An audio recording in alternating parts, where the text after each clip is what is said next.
Yo, what is up, guys? What is going on? Zach or Immortal Resistance here, but you guys can call me Doom Immortal, and welcome back to another Call of Duty Ghosts gameplay commentary. Hope you guys are having an awesome day, and if you're a Call of Duty fan, I think you're having a pretty awesome day because today the Onslaught DLC came out, or at least today at the time of recording this commentary, the Onslaught DLC did just come out, and I've been grinding all morning along with some other Doom members on these new DLC maps, which are Fog, Bayview, Containment, and Ignition. And there's also a DLC gun, which is the Maverick assault rifle, and it's also a sniper rifle. It's a little combination, 2 for the price of 1. But anyways, today's gameplay is actually a chem strike on the map Ignition, which is a remake of the Modern Warfare 2 map Scrapyard. And within this gameplay, I'm using the Maverick assault rifle with silencer and extended mags. So let's talk a little bit about the Maverick to start off this commentary. So in my opinion, it kind of reminds me of 2 different guns. The looks and the way it kind of feels when you're playing with it. I think that the Maverick...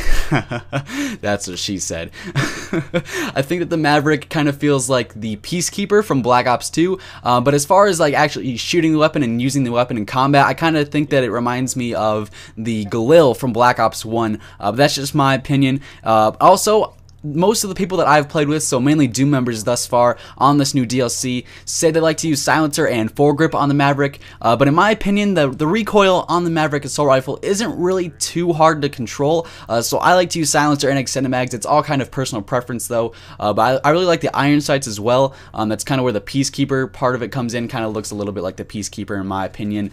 But anyways, I do think it's a pretty solid weapon. It's got a pretty good range, a pretty low amount of recoil, and it kills pretty fast, and this thing with Deadeye on is an absolute laser. I'll throw up a little screenshot of my class setup on the screen. You guys can take a look at that if you want to kind of have a feel of what I was using in that. And let's move on to talking about the maps within the Onslaught DLC.